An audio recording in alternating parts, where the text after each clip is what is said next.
Welcome to Left Freedom Ring. Just before we get into anything, I just want to say rest in peace to Gordon Lightfoot, the Canadian folk singer. And I bring this up because it's kind of near and dear to me. This is was my mom's favorite musical artist, and I kid you not, every Sunday morning we're hearing Gordon's Gold every Sunday. So shout out, Mom.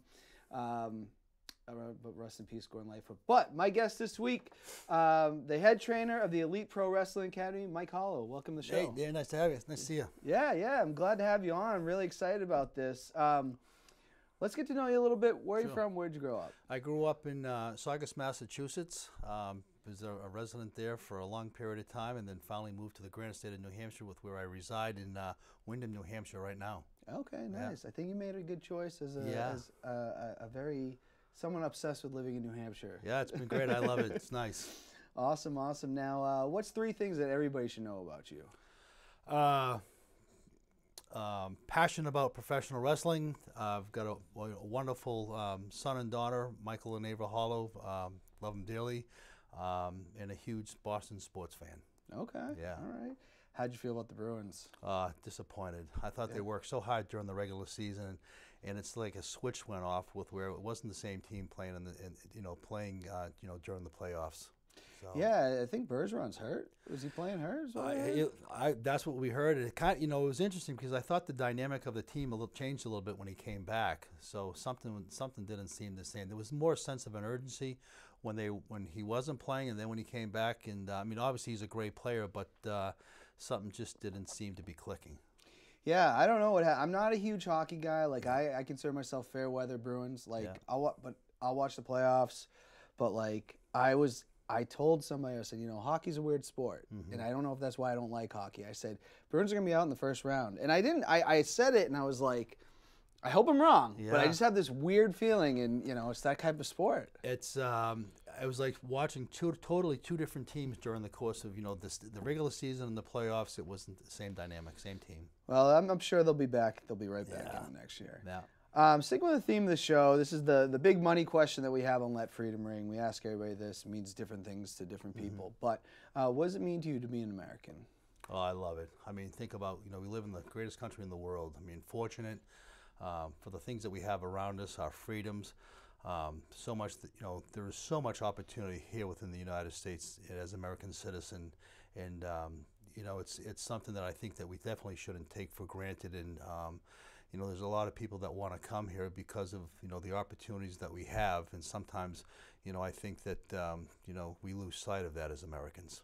Yeah, absolutely. Yeah. I mean, it's, and everybody starts on different levels, but, I would say, it is the land of opportunity, and like I said, that question, we get so many different answers, and that's why I love that question. Now we want to get into this because you've had a pretty legendary wrestling career with training and everything that you've done. So let's get into that. How did you decide you want to become a pro wrestler? It was one of those things, and it's probably cliche. There it was on a Saturday morning. I remember I was a 5-year-old kid, and watching Channel 38, and here comes professional wrestling, and just sitting down during the course of that hour, saying to myself, geez, I want to do that someday. And it's something that, from being a child all the way through my earlier years, through junior high, high school, college, just something that stuck with me, and just decided to go down that path. And one of the interesting things from that point of being a young kid, and then having the opportunity to stand in the middle of the Fleet Center, reflecting back, saying, geez, who'd ever thought I would have ended up in this spot, or some of the other things that I've been able to do during this 30-year career of being involved in professional wrestling. Yeah, absolutely. I mean, because I did see the picture, because you say the Fleet Center, I did see the picture of you and Ken Shamrock from the school. And so I have to go. So were you like security that day? No. So funny story. The night before WrestleMania, I was home in Boston with where I was residing at the time, and the phone rang, and it happened to be Pat Patterson on the other end, and said, "Hey Mike, I need 5 referees for tomorrow, and I need an office personnel person. Would you be interested?" Absolutely. Yeah. He says, "Here's the thing. Meet at the Fleet Center tomorrow at 2 o'clock. Have the guys bring the referee shirts. Can't tell them with what's going on." And so sure enough, 2 o'clock comes. We're up in the Fleet Center.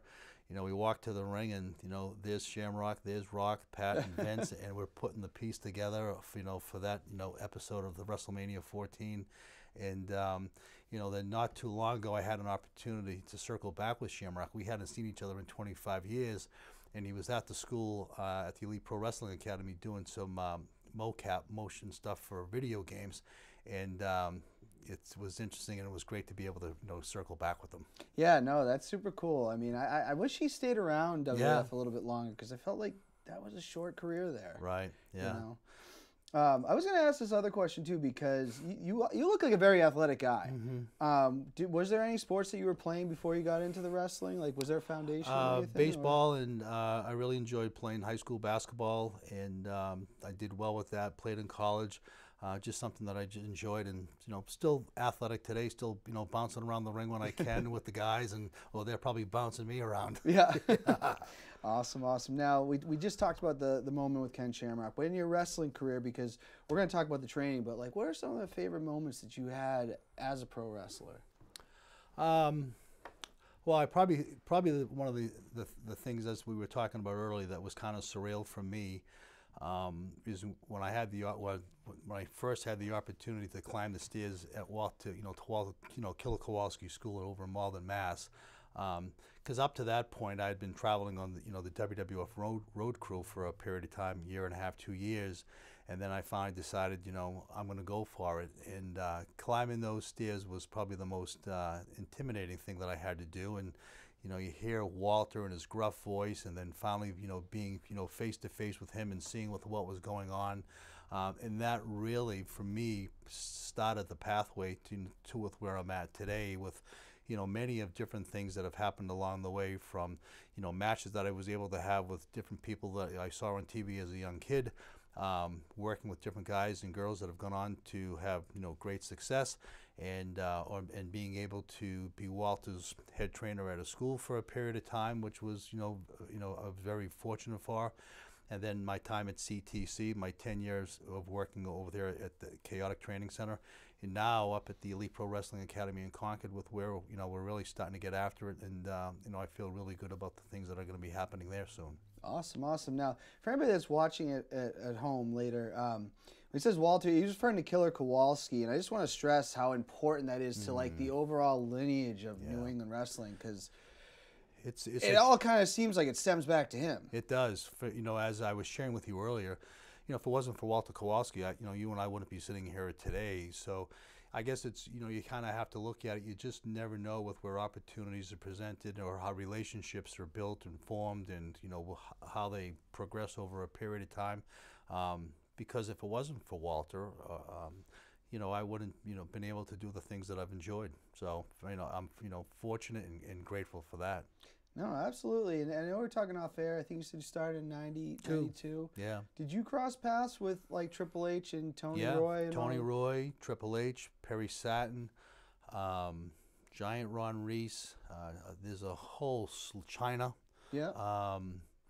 I mean, there was a whole slew of them that went through. I mean, at that time, from the early 90s to 96, 97, 98, you know, there was a plethora of guys and girls that were coming through that school that, you know, went on to, you know, do great things.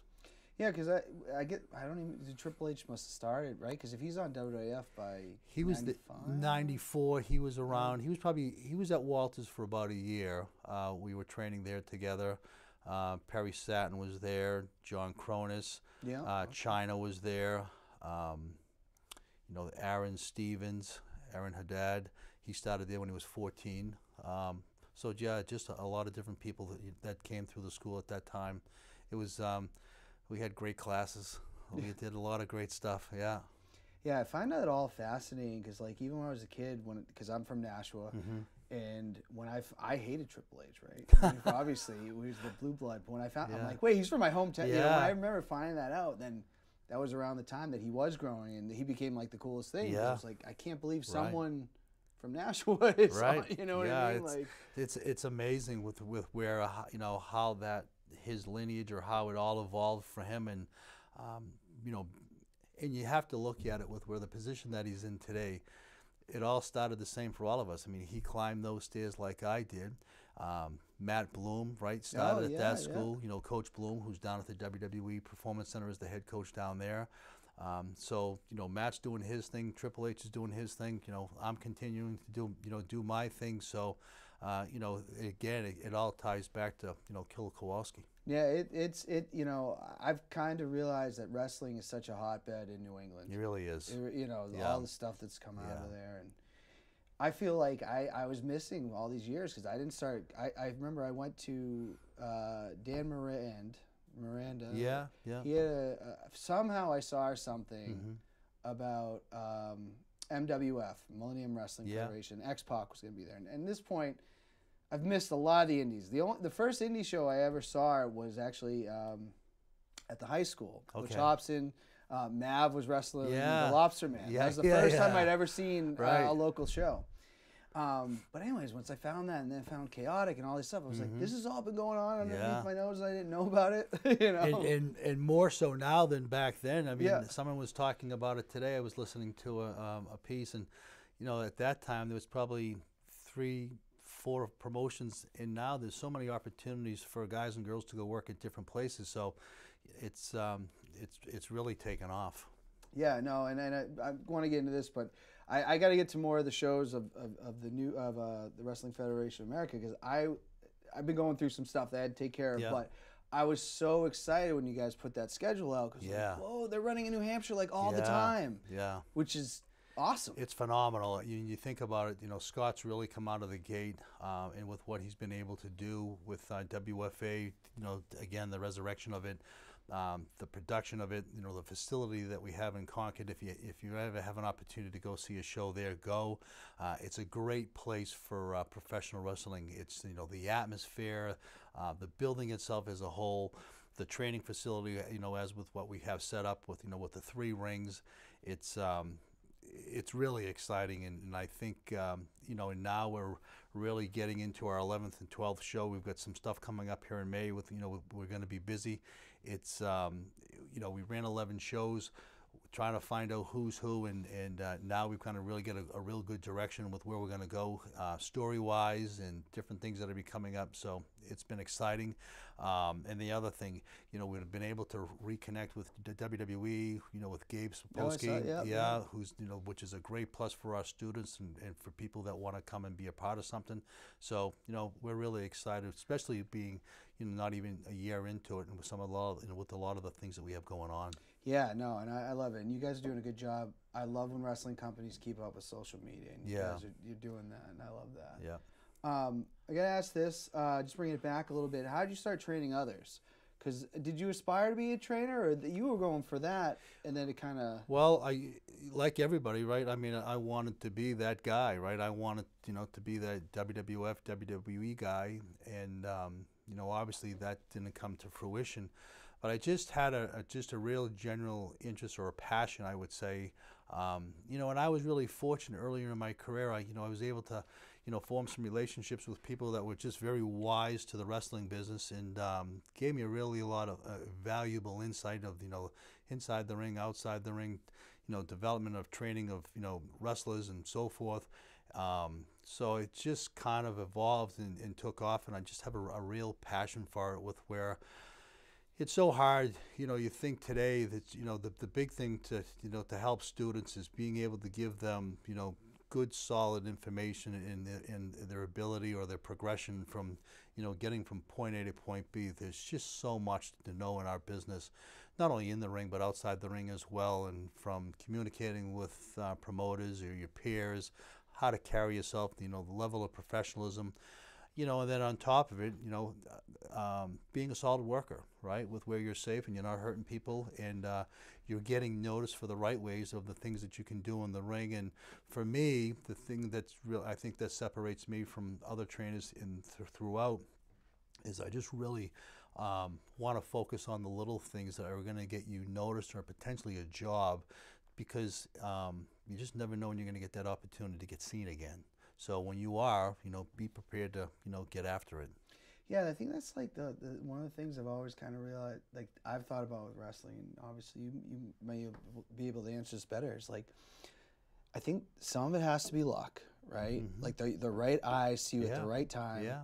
And then if you're doing all those other things, you know, that you're teaching, it's like, then hopefully that person sees you. But like, it's got to be like, you know, I don't think people understand how hard it must be to break into being on television. It's extremely hard. I mean, you think about every top star that's working today, male or female, all of them started in a facility like Elite Pro Wrestling Academy. And obviously they put in the time, but again, it's either someone advocating for them, being in the right spot at the right time, the office needing that particular look or that particular person. And you know, the hard part is getting there, but you know what it really stems down to is once you get there, can you stay there? And a perfect example, you know, here it is, the guy that I trained way back when in 2005 was Kofi Kingston, right? And here it is 2023, and he's still going strong. So there is something about, you know, your mental approach and mindset that allows you to survive in that type of environment, you know, and ride that wave and not letting your ego get in the way or the best of you when the business decisions aren't always might be in your best interest. Yeah, and I want to talk kind of about people you train, but you mentioned Kofi Kingston. And I've always thought this interesting. I mean, he got picked up pretty quick. He did. And that's like one of those ones where I go like, who saw him and just like, yeah, I know that guy can do it. Let's get him up to... No, it was an interesting, I think, so Kofi had graduated from Boston College. He was working at Staples at the time. He was coming to class 4 days a week. He was working in a cubicle, and I remember him distinctly saying to me, you know, Mike, that's not for me. I don't want to do that. And at the time at CTC, we had a good working relationship with WWE and Dr. Tom and Mike Bucci and Tommy Dreamer. And so one Saturday we had a few of the agents come from the office, and we had, you know, tryouts or a viewing, I should say, for, you know, for the guys and girls. And Kofi was just one of those guys there was something about him, that it factor that stood out, and he ended up getting signed. Yeah, it's just kind of, I don't know. Like I said, like I feel like sometimes there's skill and then there's luck and then there's like all these other things. Well, he was a great athlete, a good guy. You know, hasn't changed with all the success that he's had. You know, I mean, that's so putting all of that together just, you know, puts him in a good spot. Yeah, I got to be at WrestleMania when he won the title. Yeah, so that was exciting. It was in my drinking days, and I don't really remember a ton of it, but I remember shaking other fans, being so excited. No, he's cool. I mean, there is things that I've asked him to do and he loves to give back to the business. You know, and I can say the same thing about Tommaso Ciampa. I can say the same thing about Ivar and others, with where, you know, you ask them for a favor, hey, would you be willing to talk to the students or whatever it may be, and you know, they're all right there. So it says a lot about their characters. Yeah, I can definitely say from what my experience, meeting some of those guys that that it doesn't feel like it went to their head that they got there. Like Tommaso Ciampa was at a Chaotic show years ago, and he was talking to Brian Fury to the side, not trying to really be seen, but eventually he did get seen. Yeah. And I kid you not, I forget the venue they were at. He stood by the popcorn machine and took pictures with every single fan that wanted to take pictures with him. And I thought that was really cool. Yeah, yeah. You know, we did a video thing with him, and one of the things that he had stressed that stuck with me, and that I think says a lot about him, he says it's great to be a good professional wrestler, but it's even better to be a great person. I think that's pretty powerful. Absolutely. Yeah. No, and you just get that. And again, I don't know those guys personally, but you get a vibe from them. Who are some other people that you trained, whether they made WWE, someone big in the area, or just like people that stick out to you? A couple guys, you know, Hurricane John Walters was a great New England talent, came out of Kowalski's and CTC. Ring of Honor guy? Yeah, Ring of Honor guy, as you know, still stay in contact with him. Just, you know, gifted, great worker, good person. The other guy that I really like a lot is Vern Vicalo, Good Times Vince Vicalo. He was a good little hand. You know, there was Arch Kincaid. He was out there. He was an interesting character as well.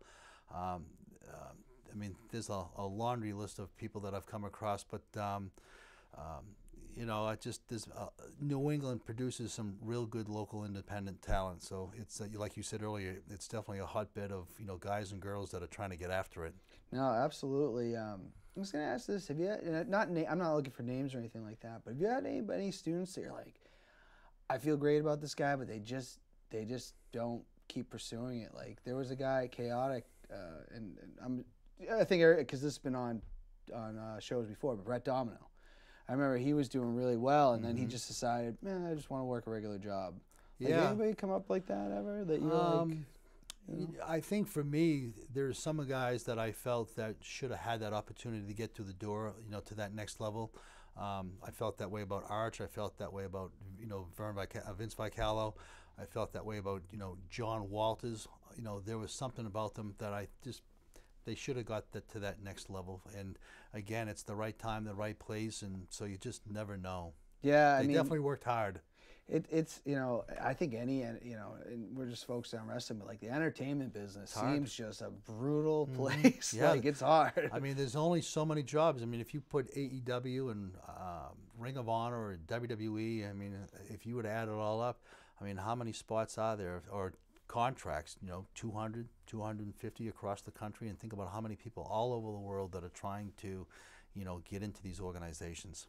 Yeah, it's crazy, and I've even heard like, have you had to do any like booking before? Have you done any of that? No, I mean, I think from a booking standpoint now, I mean, I'm helping out with Scott, with up at the school now, putting shows together with Caleb, and so that's always fun and interesting as well. Yeah, I could imagine. Because I was going to ask that just because I'd listened to the Julian Starr Tarzan podcast. Oh yeah. And he was saying how hard, even for those shows, how hard it is because everybody wants their spot. Well, I think for us, with the WFA, with the coming out of the gate with so many shows, one of the things that we kind of really needed to figure out, and we ran 11 cold shows. Just bringing in a plethora of independent talent from Canada, New Jersey, Pennsylvania, all over, just to kind of see with what was going to work and with what was going to fit. And I think like I said earlier, we've got a pretty good idea with where we want to go. So now we'll really start getting after it. But we don't want to. We want to tell wonderful and exciting stories. So it's putting those pieces together and planting those seeds. So 6 months, 8 months, or even to a year, now you can finally finish your story and take people along for that emotional journey. Yeah, that's like some of the most fun in wrestling. Yeah.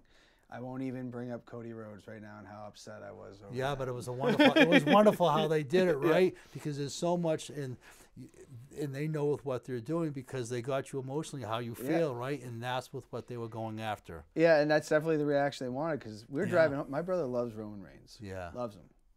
But he also loves Cody Rhodes. Uh-huh. We drove home and it felt like the Patriots just lost. Oh, really? Like it was just like, I was like, yeah. Come on. And you're right. That's the reaction. But the draw is that now you're going to go back and you're going to want to see what happens. So they're pulling on your emotional strings because they're going to take you along for that ride. Because at some point, that payoff is going to come. Yeah, I did yell at Triple H during his press conference. Like, we know it's a running story, Triple H, all right? Yeah. Thank you for, anyways. Way to generate money, too. Yeah. Justin's laughing because I explained this whole thing to him the other week about why we were so upset about it. I got to ask this. How did the Elite Pro Wrestling come to start? Like, how did you guys decide that? Kind of an interesting story. So at the time, I was teaching over at Next Gen in Manchester. And for me, selfishly, I wanted to be able to reconnect with WWE and have an opportunity to showcase independent talent again, right? Get opportunities for guys and girls. And so Scott Reed, who was training over there on off nights of me, happens to be the general manager of the zoo gyms, and there was 6,000 square feet of space that was up there was sitting empty. He was offered to utilize that space, and so at the time we went to Bud Browning, who was the owner of Next Gen, and said, geez, would you be willing to go and come with us? And I talked to him a couple of times, and talking to him about my vision and with what I was looking for, and being open and honest and candid. And I just couldn't see me being able to go down that road selfishly that I wanted to go down teaching in Manchester, I needed to be able to, when someone walked in the door, that needed to be a statement with where, and that's been proven to be true, that that it's impressive. So Scott and I decided to, more so Scott, I'm just, the trainer there and he's the owner, but I wanted to, I went there and I saw the facility and the potential that it has, and it's probably one of the nicest facilities on the East Coast besides the Performance Center in Orlando. And here I am, and here we are, and we're coming up on a year, and I'm happy with our progress and with what we've been able to do, and our infancy stage of being open. Yeah, and I think it's cool too. I mean, it's like we have 2 wrestling schools in New Hampshire. Yeah. And there hadn't been. I don't think there had been one around here since Lobsterman, maybe. No. Yeah. So, I think it's good for students, depending on with what you want to do. If you want to, train at other schools, and if you want to come to us, as I say, I'll be more than happy to teach who shows up in front of me. And if you want to go, and for us, this is the other thing that we share with our students. If you want to train with us 1 or 2 nights a week, and you want to go to another school and train because they like vanilla and we like chocolate, go, right? Because it's about development, and we, as are in the positions that we are in, have to be mindful of it's in the best interest of their students, because we're trying to help them in their careers. So by me saying, don't go there or don't do this, I'm being selfish, and that's not good for the development of potential students that are aspiring to get to the next level. Yeah, no, I think that's awesome. Try different things, which kind of leads me to another question that I have, because I do see that you guys have a seminar coming up with Delirious, from Ring of Honor. Mm-hmm. What, as someone that's not a professional wrestler, but I do see a lot of these promoted online, just about seminars for wrestlers. What goes on at a seminar? Well, we just had Gabe Sapolsky come in from WWE, and his current job right now working on the Triple H is to find independent talent throughout the country. Because for a while, as you know, WWE from a business standpoint decided to look for college athletes. But Hunter, being back in charge now and running the show, he has great passion for independent talent and creating opportunities. Because even if you have these college athletes that are coming in that are getting signed, there has to be guys and girls that are able to work with them to help them develop and get along with their careers. So with the seminars with Delirious or with Gabe, it's an opportunity to be seen. It's an opportunity to hear insight. It's an opportunity to hear information maybe said a different way, that with where it will resonate with a potential student, with where there might be 3 or 4 takeaways to kind of help them get to the next level. It's an opportunity for students to maybe from a networking standpoint create opportunities for themselves, down the road, and also for the students to get a good understanding with what talent scouts at that level are looking for. So when it comes to growth and development and further of their career, and Gabe was very clear about this. I'm not looking for flash. I'm looking for good, solid work and good, solid foundation. And if you have that, it tells me that there's other things that we could potentially do with you. But if you're missing these pieces, it's hard for us to give you that opportunity because you're just not there yet. And the other part, as with the seminars, they're looking for guys and girls that are coachable as well, right? Can you take direction? Can you listen? And because that's a big piece about with what we do is being coachable. No, absolutely. And I've always been interested about that. I was like, because you're going to school. What is but. No, I think that's awesome. And then the other part, I think for me, selfishly, and for Scott, it reinforces the message that we're trying to share with our students, where there's that consistency message of, geez, we're all on the same page, rowing in the same direction, and the students can feel comfortable saying, geez, you know what, I've heard that before, and I'm getting good, solid information with where someone's handling my career and has my best interest. Yeah, no, absolutely. No, I think that's great that goes on. It sounds like you guys are just doing awesome stuff, and I think that's so great that it's in New Hampshire, and that really is, for the people that couldn't drive to Massachusetts and that can just be there. I think that's phenomenal. I know you just mentioned though something about Triple H bringing back where they were going towards the college athletes. And I kind of had, and again, I'm not a professional wrestler or anything like that, so I kind of wonder, and I would like to know what you think. Do you have to be a fan and have some passion for it to really want to do it? Like, you could just say, like, when I talk to people that don't get it, Right. or they're not into wrestling, it's like, it's just, it's annoying. Yes. Right? It's like, you're not getting, we know what this is. And you might be getting some, just because they're a college athlete, that could be their mentality. Yeah. Like, do you think you got to have is it good to be a fan first before you get into it? Absolutely. I think being a fan is you have that inner passion and that level of understanding, because if you're not a fan, you're missing those pieces. So for me, I think it's essential because even for me, as long as I've been around, I'm still a huge fan of professional wrestling. I mean, I love the art. I love seeing the pieces and how it all comes together. So I think it's a vital piece because it just puts you in a much better spot.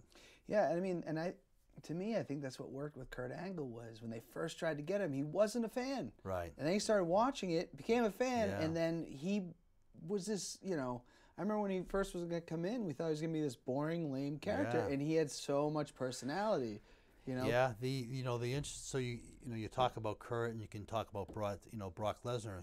Both of those guys made that transformation going from the collegiate style to the professional style. And that's difficult. I mean, think they're totally two different. One's sports entertainment, one's real wrestling. And to be able to make those shifts, I mean, it says a lot about their mindset. Yeah, it's crazy because they've made it. Yeah. And I've heard things, and we don't know it's true, right? A lot of stuff, but that Gable Steveson, who's now going back into the Olympics, he wasn't picking it up. No. Which I'm shocked because I think he was a fan of it. It's, some guys and some girls, it's just a matter with where it resonated. It clicks. How coachable was he? Was he able to get on the same page with what they were looking for? WWE has a unique style with what, how they want their talent to work. And maybe it just didn't, coincide, and he just wasn't picking it up in a manner with where they thought he was progressing fast enough. Yeah, because I gotta say, when they signed him, I was super excited. Yeah. Just because of everything. I have a wrestling background. I used to coach and all this other stuff. So I love when the collegiate wrestlers get signed. Absolutely. Yeah. And then I think they probably realize when they do finally, have that opportunity, how much actually goes into a 5-minute, 6-minute, 20-minute match.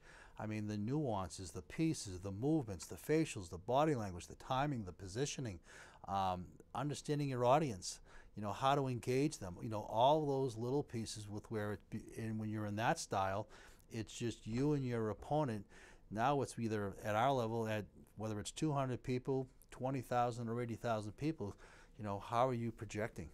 Yeah, it's kind of. I did go down to the New England Pro Wrestling Academy. Does those fans camps. I was well into my 30s. I was like, I should do this, one time. And I went for a tie-up. Yeah. And I'm thinking, when I tie up in wrestling, I do a you're trying to, do a setup. So I go for a tie-up, and I got this kid who must be like 19. Chase Almonte comes over and goes, no. This isn't, collegiate wrestling. Like, you both got to look good here. You're kind of, and I was like, I never even thought about that. There's, and the other thing I learned that day was like that I never thought about, and I've been watching wrestling for years. The sinking, how you actually hit the ropes. Yeah. And you're sinking your arm in. I was like, I never noticed that. Now every time I watch a match, I'm like, oh, look at the arm. Look. Yeah, exactly. If that top rope breaks, are you able to hook and roll so you're not landing on the back of your head? Yeah. I never caught that. And it's amazing. Whether it's a collegiate student or just regular students that come into the school, I think one of the things that they take away, or that sense of appreciation, even some of the guys that have been around, their comments back, I just never realized that how much there actually is to make it work. Oh yeah, it's unbelievable. No, and the other challenge is, if you look at it from this standpoint, think about this: you're in front of a local gym, or if you're into Fleet Center, for example. We only have one opportunity to make it right. It's not like we're sending it to the cutting room floor. So from a timing standpoint, positioning standpoint, knowing where the cameras are, how you're projecting, you putting all that together, you know, you've got to be on cue. Oh, absolutely. And I think fans have chilled out. Yeah. But back in the day when you had like those ECW type fans, it's yeah. like they were waiting. They were waiting. They were waiting for you to mess up. Yep, they couldn't wait because they were going to jump all over you. Yeah. What is the most rewarding part to being a trainer? It's funny. I was just having this conversation yesterday with a new student, and he asked me basically the same thing. And I think for me, there's probably a couple things. From a wrestling career standpoint, or there from a training standpoint, it's always interesting for a guy or a girl to kind of see that from their first day, and then that progression over 3 months, 6 months, 9 months to a year, and kind of how they've evolved in the ring. But also the other part that's really the probably the most rewarding piece is how they've evolved outside the ring as well. And I'm honest with where not everyone's going to go on to become a WWE or an AEW or a superstar. So I think one of the things that that I strive for is that not only is it a wrestling school, but it's a place where people can understand, respect, mature, learn how to carry themselves, learn how to have conversations, learn how to conduct business. So for our school, it's just not a matter of A, B, and C. There's a whole 360 degrees for me and for Scott of things that we're trying to instill upon students, because I mean, look at it, it's hard, it's competitive, but if you can go into society and become a better person because of the things that you've learned from professional wrestling, the business itself is better off, but so isn't society. Oh, and that's absolutely. that's really probably the most powerful thing that I think that I have, being able to give back to the business from that standpoint. Yeah, no, absolutely. I think that, I like that. It's bigger than just we want to get you, it's like learning, Because not everyone has those pieces, but they have other pieces. And if I can help that guy or girl to be in a better place when they sit in front of a job and to go for a job interview, or know how to have either good conversations or difficult conversations, or understand being respectful, or what it means to take care of your name over a period of time, be mindful of social media, and all of those things with where there's things that could go sideways real quick. I think that's probably the most thing that sits with me, with where I'm fortunate. Nice. I like that. Is there a difficult, what is the most difficult part? Having those conversations with students with where it's just, the wrestling piece isn't for you. Maybe it's a managerial role. Maybe it's a production role. Maybe it's, running the street team, because, again, it's just one of those things with where not everybody has that skill set, and, having those honest conversations. But, because if not, you're doing a disservice. So you have to tell the truth, and it's the same thing with where, as we're going through practice sessions, we just really try to, just be honest and give students the best information that they can so they can succeed. Yeah, because I mean, I do know some people that are at wrestling schools that that they keep going, and it's like, I don't know if you have the athletic ability to do, because I think that's a big piece. If you don't have the athleticism, it's huge. The athletic piece, the mental aspect of it, being able to put all that together. I mean, there's a lot that goes into it. And I just think a lot of people say, "Geez, I want to go do that." And then it was interesting. I remember during the '90s when wrestling was through the roof. When I was at Walters and he and I were in business together. I mean, we would see guys and girls come in and they would drop all sorts of crazy money to come train, and they'd be there for a week and then they would be gone. Yeah. And a week ago you would tell me you wanted to be a huge star, but now when you start, their body hurts, they're being mentally challenged, someone's, on them about doing well or whatever it may be, it's, they realize how much work it actually is. It's a lot. No, absolutely. And I mean, yeah, that sounds like something that does go on, because people see on and they're like, that looks amazing. Like, I want to be that. But, it's like, the thing is, anything in life that's worth doing is worth working hard for. Absolutely. If you really do want it, you know. And for me, I think it takes a special type, right? It's not for everybody. But I think if you're passionate and you're willing to grind and you're willing to take, and here's the other thing about professional wrestling, you're going to hear no more than you hear yes. But when you hear yes, you better make sure that you can say to yourself, you can look in the mirror, geez, I've done everything that I've needed to do. and I'm prepared for this opportunity. That's the other part of it. Yeah. All right. And I just have one other because we do have some fan questions I want to get to, but real quick, Wrestling Federation of America. You guys get some shows coming up. Yeah. If fans that want to attend, what can you expect from a Wrestling Federation of America show? I think first and foremost, great quality of professional wrestling. I think from a work standpoint, you'll be entertained, you'll be amused, there'll be a sense of appreciation. You'll walk out of there with a different thoughts than from when you maybe from a first-time fan coming to see us, with where you'll say you want to come back for more.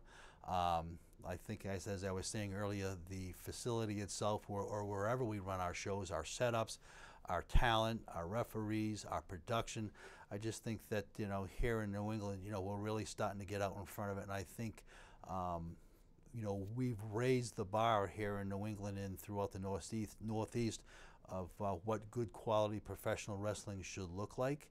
And, you know, that's a challenge because not everyone looks at it like the way that we do. But, you know, we're trying to make good positive statements with good quality workers and family friendly, with where, you know, parents can bring their, you know, their kids and not worry about this or that. And, you know, hopefully they come back for some more. Yeah, absolutely. I went to the first weekend. I went to both shows, had a blast. Yep.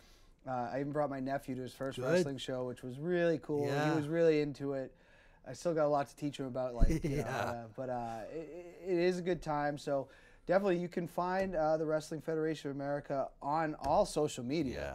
Yeah. So definitely take a look at that. And you guys do a good job about updating it. Because Yeah. I remember back in the day, there was a lot of promotions like nothing on the social media. No. And we're living in that age. Yeah. You know? And again, you know, kudos to Scott. I think he's really getting it after from that standpoint.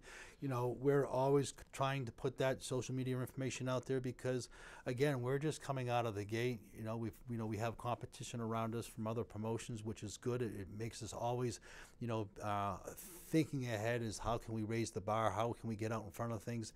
And it just, that social media presence really plays a big piece of us, you know, not only in New England, but with where hopefully, you know, nationally at some point someday. Yeah, absolutely. I have a few questions from my buddy Dave Fournier here. You know Dave, Oh, yeah, right? good guy. I know we kind of already touched on this. What was it like being part of the ring crew for WWE? That was awesome. Yeah, just great experience. It was great. I just came out of school and I didn't have a job at the time, and my friend of mine, Freddie Spada, was, you know, refereeing, and he says, hey, they need a guy on the production and ring crew. Would you be willing to travel?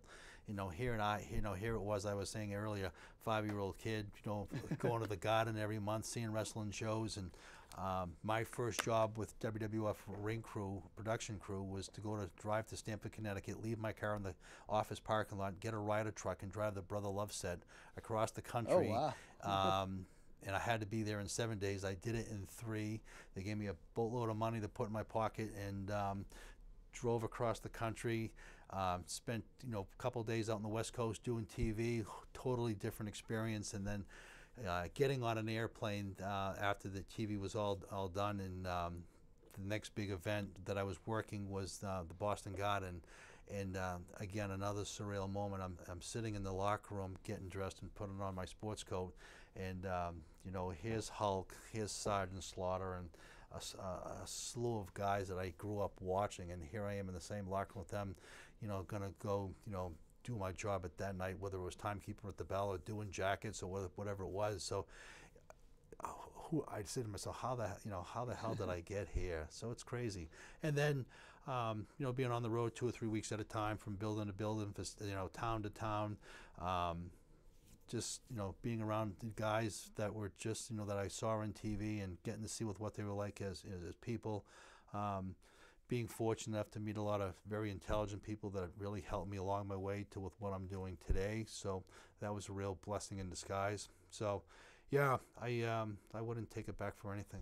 I got to ask real quick, did you just apply for that job, or did Kowalski set that up? No, I wasn't a Kowalski student at that time. Oh, okay. No, I went Ring Crew, then Kowalski's. So did you just fill an application? No, just funny story. I was at WCW at the time. Had ran the Boston Garden for 1 month, and a friend of mine, Freddie Spada, was sent there from the office as a spy, and he was going to report back on the matches like an agent to with what was going. And he was sitting with where you are, and I think we were in the balcony, and I was eating a piece of pizza, and next thing you know, I spilled pizza all over my nice white jacket, and we started, you know, kibitzing back and forth, and one thing led to the next. I was a huge wrestling fan and started going to shows, and you know, and here we are. That's crazy. How old were you at that point? I was early 20s, because I didn't start wrestling probably till 23, 24. I kind of started late, because now I'm 56 now. Oh wow, wow, that's great. Because I know you said at the beginning you're like that. You did that before Kowalski. Yeah. And just kind of right place, right time. And so what I used to do is before the shows, you know, I'd get in the ring and you know I'd be doing all sorts of stuff. And Tony Guerrero at the time was an agent. He said, "Geez, Mike, you'd be a great ring announcer or an announcer. Would you ever think about going into that aspect?" I don't want to do that, Tony.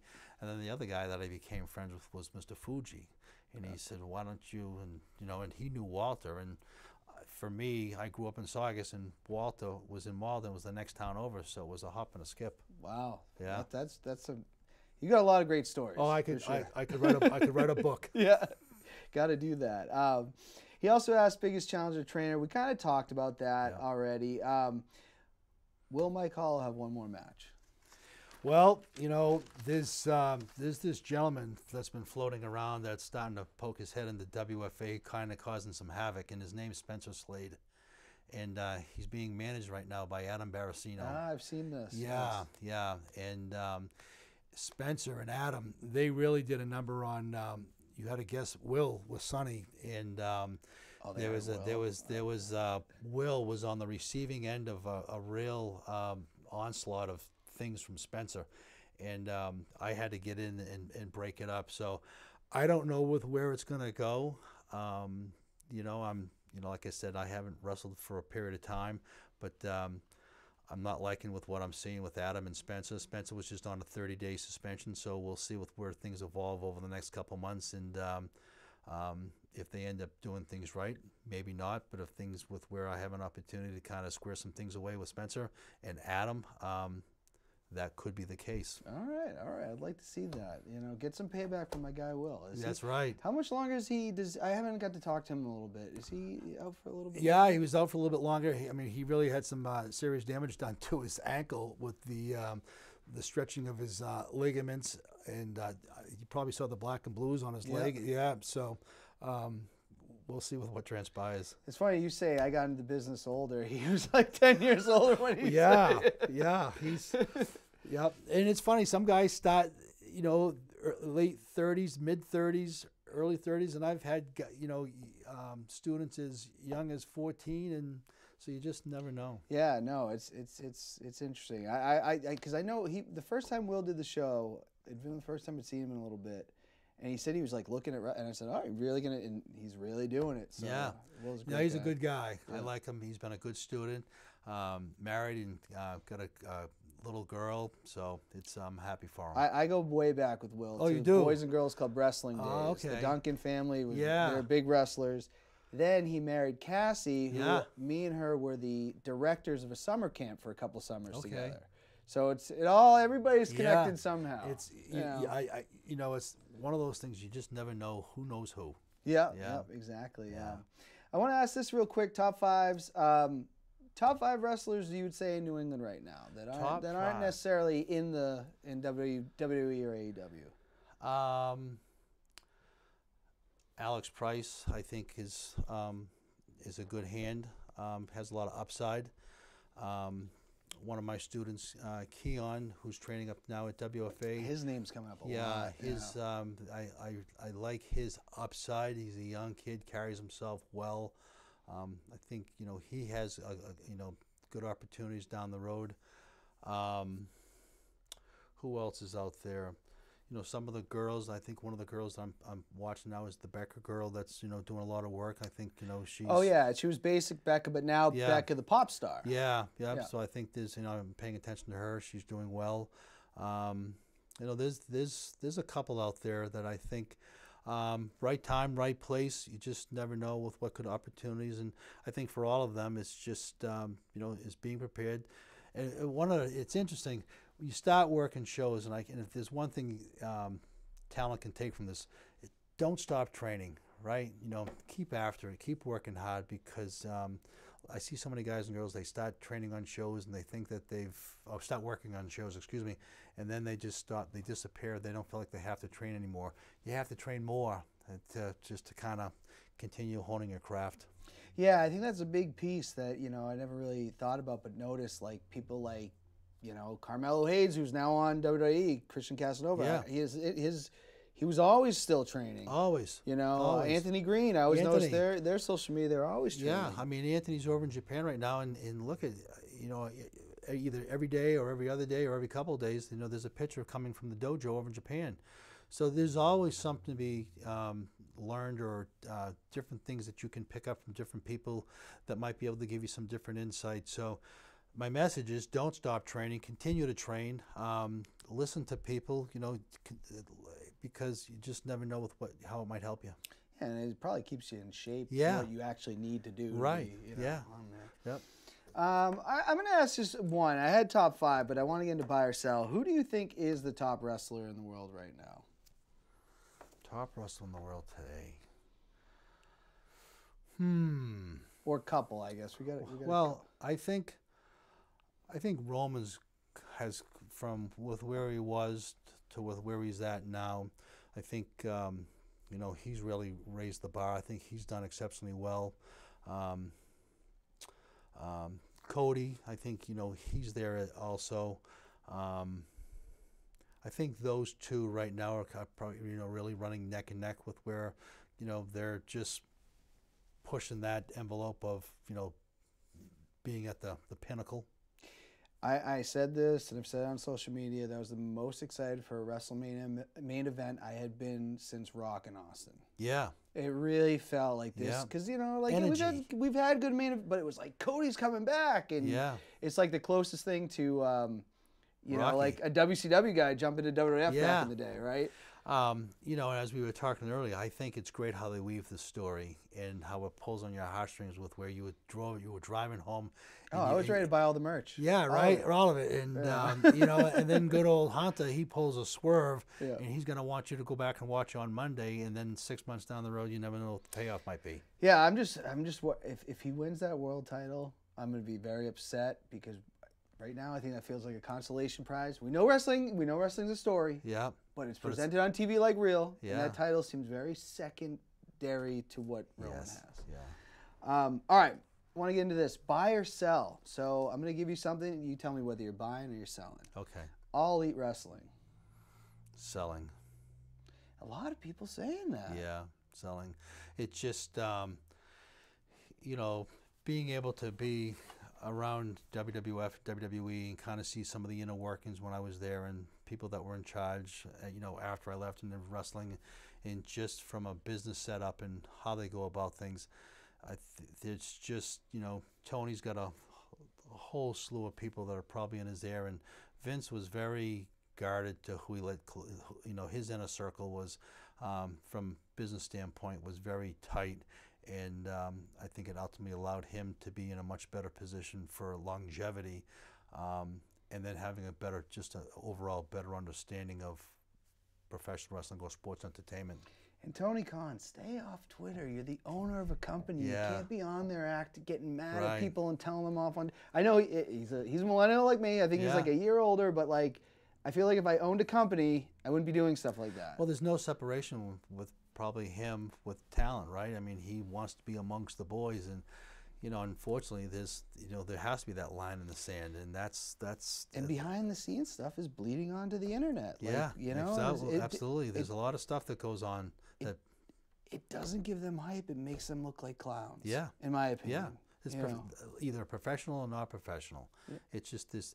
You know, you should keep all that stuff in house. I got to ask this, because you are a trainer, and you are, you know, like the Bill, you know, I think we've mentioned you as like the Bill Belichick for New England Wrestling. That's funny. What do you think of false finishes? That's something that AEW is really into. It's like, you know, I felt like it started with Undertaker and Shawn Michaels back at WrestleMania 25, and now we're getting them quite a bit. Yeah, so it becomes overkill. Yes. Right? And it becomes the norm, and we become conditioned. And the beauty of wrestling and telling stories is knowing when to put those pieces of those elements in with where it's the right time for the right reason, and being able to take those fans along that emotional ride. So when the referee finally gets to the 3 count and you listen to the audience response, because there's so many times you can bring them up and bring them down. And then if it's done overkill, it's just, it loses its emphasis of it, or its importance. So it's understanding where they're going to go and with what you're looking to get out of them, and how they can help your story get to the next piece. So would you say buy when done right, sell when it's just overused? Yeah, buy